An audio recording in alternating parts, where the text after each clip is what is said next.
All right, where were you kids when this thing happened? Well, I was just sitting over there with Richard. We started... Wait a minute, one at a time. This week on Dark Corners, bad news for Jane's boyfriend. I don't think I'll ever go down on that beach again. We're looking at The Beach Girls and the Monster, directed by former matinee idol John Hall, who also appears as Dr. Otto Lindsay. Hi, son. As he was now a good 5 years older than most of the teens in this. That's an exaggeration, but I checked. They're mostly in their 30s. Another day at the teen beach, swimming, dancing, and hilarious pranks. Mayonnaise, mustard, and some pickle relish, and just a little bit of sand.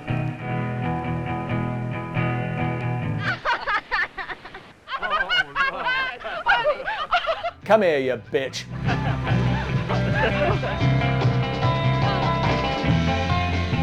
Damn it, she got me again. But hijinks turned to tragedy. The ridiculous mask contrasting with bloody murder. Bunny! Bunny! Is something wrong? The police question the teens. Where do you live, Richard? Right up there in that house. Got it. Spoilt rich kid. Richard lives there with his father, oceanographer Dr. Lindsay, who keeps his son's headshot on his desk and who is now consulted. Well, Sheriff, it's not the claw print of any fish in this area. The footprint doesn't belong to a fish. You got to be an expert to know this stuff. It looks exactly like the South American Fantigua fish. Does it? And I mean, could it breathe out of water? No, it's a fish. Yes, it could breathe out of water if it could retain fluid in its lungs. It doesn't have lungs. It's a fish. There are more plausible explanations. Probably some madman, or one of those surfers that hang around the beach all the time. They're capable of anything, even murder. Dr. Lindsay doesn't trust kids.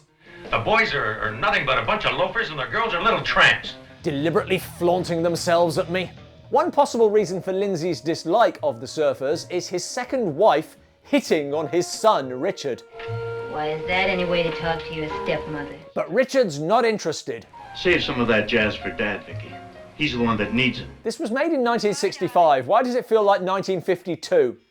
Despite this, Lindsay's problems with Richard go deeper.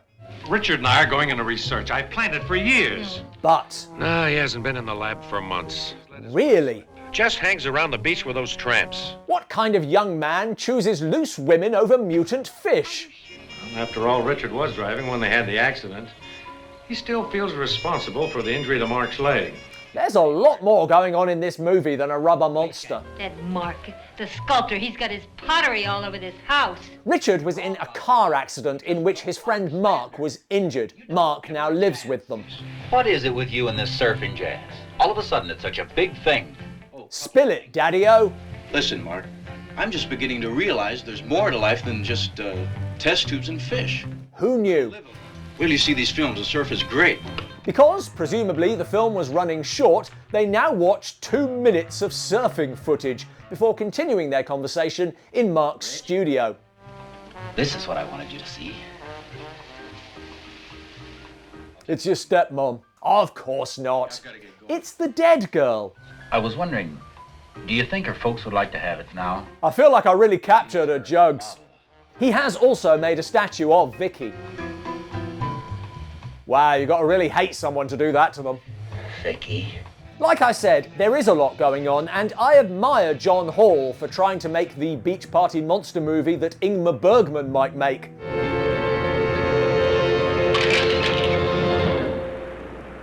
Ooh, arty. I just don't think it lands. The killer must be some kind of monster to color up like that. Don't feel bad, honey. That was yesterday. Live in the now, sister. Richard is still angry about Vicky's attention. It's too bad the killer made a mistake. He should have hit Her Highness, the evil queen. She keeps coming on to me. She deserves to die. And even as he speaks...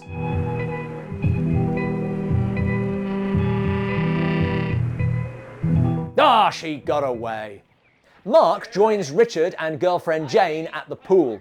I just left Bunny's folks. I took over that statue I showed you. They did not respond to it. And Bunny's dad is really upset. And an erotic statue of their murdered daughter didn't seem to help. Great art is always controversial.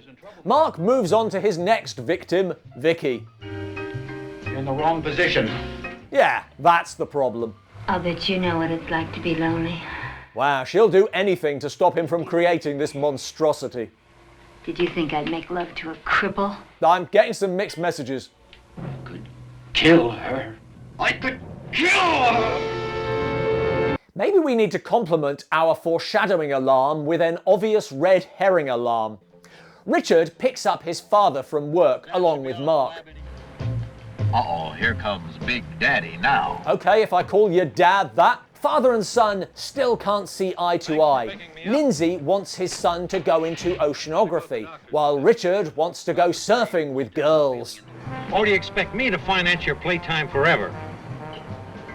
I have the money Mother left me if I'm too much of a burden for you. I don't need you. I've got a dead parent I can sponge off of. The film's message that you should be as useless and bone idle as possible as long as your parents can pay for it is not landing with me. Lindsay's bad day gets worse.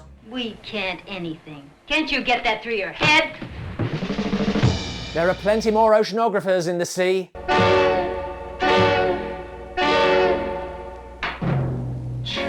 You love your son. And those stupid fish. Don't you bring fish into this! I am intrigued by how wealthy being a fish expert apparently makes you. Shot down by Vicky, Mark goes to the beach to peep at girls.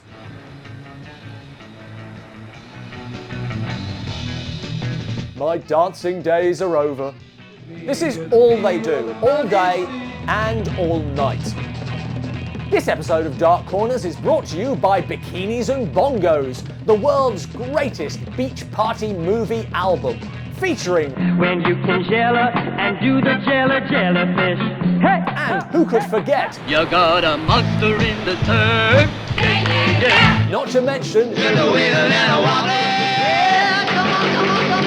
Yeah, and let's swing the thing. Fun has never been more shrill and annoying.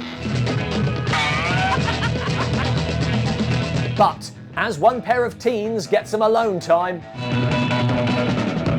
I'll kill them later. I love this song. It's much more than my just one. Ah, the music keeps getting worse. Thank God. Mark tries to help, but You killed him! You monster! you see, building Mark as the potential killer Kill her. is somewhat undermined by showing us that he's definitely not. You think there's a connection between Bunny's death and Tom's? To the two friends clawed to death on the same beach, it's a long shot. Scott, stay here with the body till the ambulance comes, will you? I'll make a limp for it. Scott, stop him! Which would suggest his guilt if we didn't already know he was innocent, especially as, back at the house,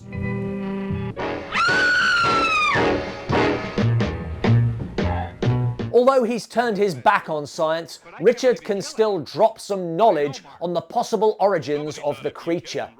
Seems that by certain radioactivity in KCl beams, he grew a turtle to 3 times its normal size. It now fights crime from the sewer. What are KCl beams? Over to Dark Corner's science advisor.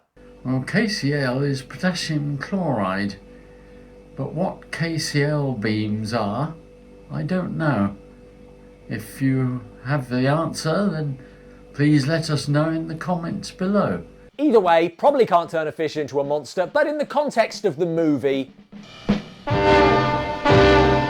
Oh, it's just a mask, which for some reason he keeps in the kitchen cupboard. That'll teach you to run from the cops. Dad! Send my folks a nude statue. Yes, Dad, Lindsay is the monster. Why did he do it, Sheriff? I'm afraid he thought he was doing it for you. For me? That's right. Care to elaborate on that? No? Okay. Yikes.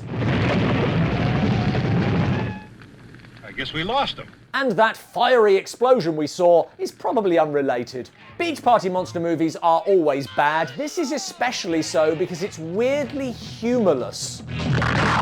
And the harder it tries, the more humorless it gets. You got what you paid for. There were no guarantees. Thanks for watching. Please give the like button an erotic statue of a dead mermaid. Weirdest reaction to a death in a film? Or are there weirder? Let us know in the comments below. I ain't got no surfboard. Let's go home.